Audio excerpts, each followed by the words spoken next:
Voilà, donc bonjour à tous. Voici la première partie du travail qui consistait à s'orienter dans les plans. Donc le premier PDF, page 1, c'était le cours. Hein, on vous explique les différents côtés d'une construction, l'orientation qui va vous permettre de se repérer avec ce qu'il faut bien observer ici, la rose des vents. La rose des vents, c'est comme une boussole qui pointe toujours vers le nord. Donc la rose des vents, traditionnellement, l'aiguille est toujours orientée nord, vers le nord magnétique. Et donc on a plusieurs façons de représenter cette fameuse rose des vents sur les plans. Ça peut être tout simplement ce que vous connaissez là, cette espèce de croix. On peut retrouver ce genre de symbole, ou tout simplement une flèche que les dessinateurs vont faire sur les plans. Par rapport à ça, donc deuxième chose qu'il fallait bien comprendre sur ce cours, c'était la course du soleil. Donc à bien retenir, le soleil se lève toujours du côté est et va se coucher côté ouest.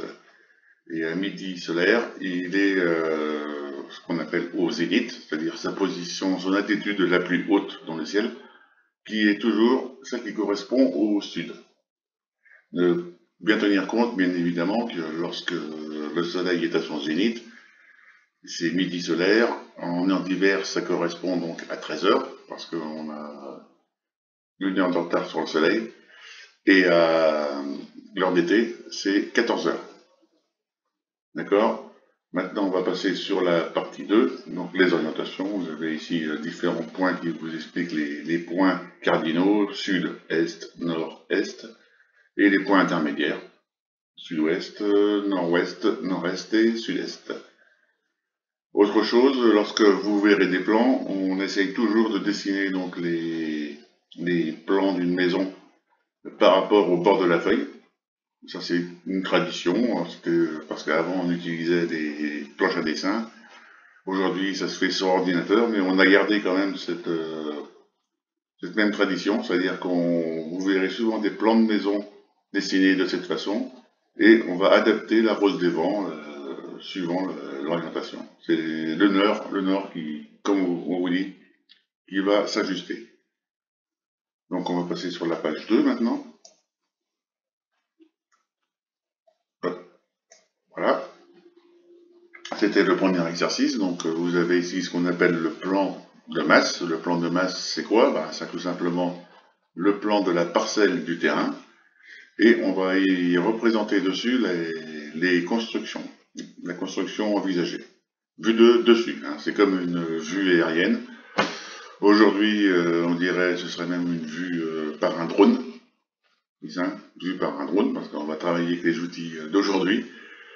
Et vous avez ici le plan de situation. Alors là, c'est pas un drone, c'est plutôt une vue. Là, c'est vraiment une vue aérienne, hélicoptère, qui va vous situer géographiquement, donc la construction dans le site environnant.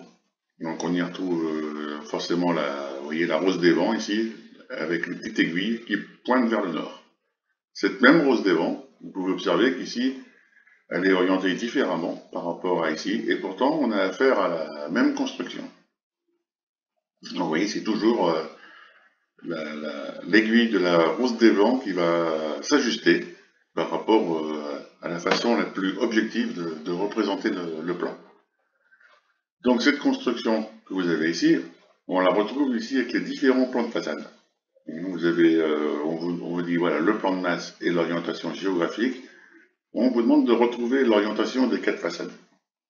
Alors première chose que l'on fait par rapport à notre rose des vents, ça il faut essayer de prendre cette petite habitude, parce qu'elle est toujours orientée d'une façon un petit peu bizarre. On va positionner les points cardinaux. Donc ici, on va avoir l'est. Le nord est pointe dans cette direction. Allez, on va l'écrire ici N comme nord. De ce côté-là, on sera donc sud.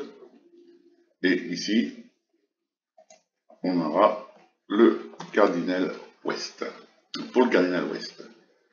Maintenant, si j'observe la maison ici, on va dire l'orientation. L'orientation, elle est perpendiculaire à la façade. Hein. Je vais représenter ça par un petit outil là, de dessin.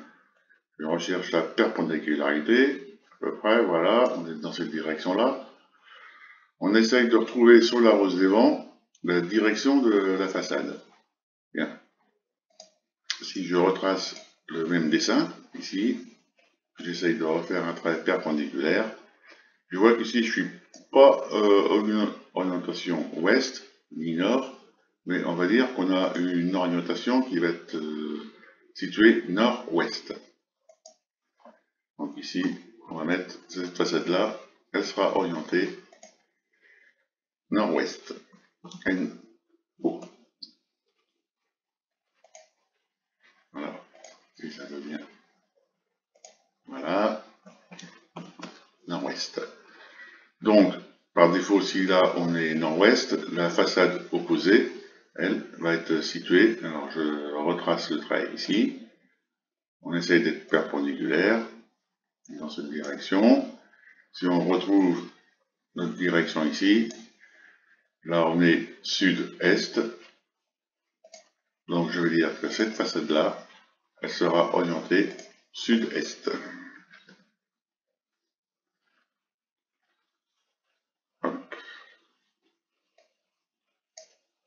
Commentaire. Sud-est. Maintenant pour ces deux façades-là, donc si j'étais orienté nord, il y a une laser inclinaison. Si je trace de la même façon un trait qui va essayer d'être perpendiculaire à la façade, je vais essayer de reproduire le même trait sur ma rose des vents. Voilà.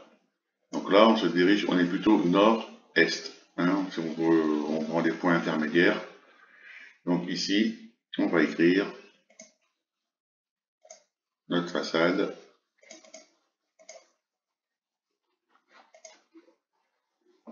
nord-est. Ce qui fait que par déduction, la façade opposée, celle-ci là, qu'on voit ici en bas, sera donc orientée sud-ouest.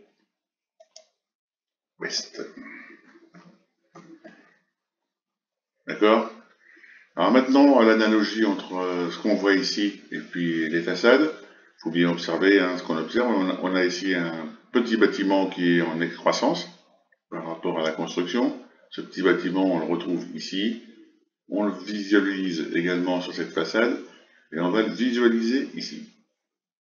D'accord? Donc là, vous voyez le petit bâtiment de ce côté-là. Si je l'observe, il est plutôt à gauche du bâtiment.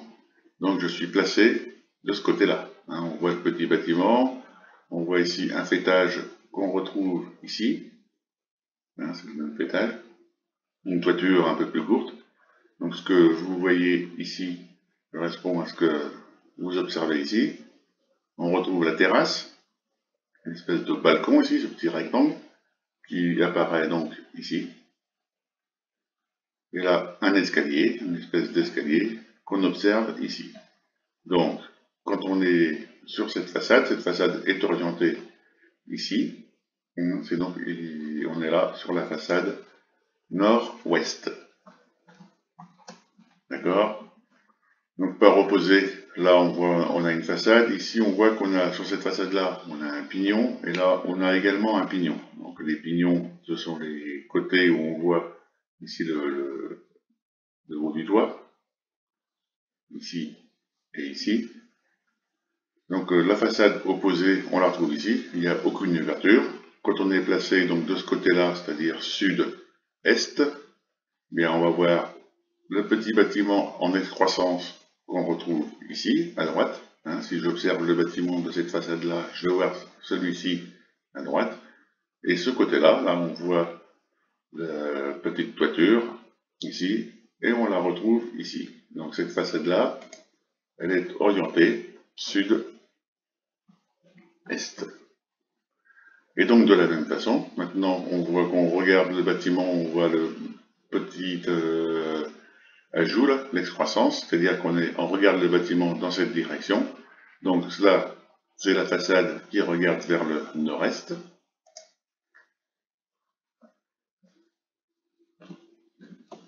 Et donc, par déduction, cette façade-là, on a juste une petite fenêtre ici, et celle qui regarde dans cette direction-là, elle regarde en direction du sud-ouest. Donc on va l'appeler façade sud-ouest.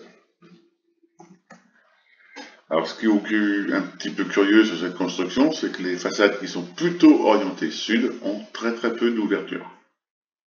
Donc c'est peut-être parce que c'est une construction qui est située dans le sud, où là on va limiter les apports solaires.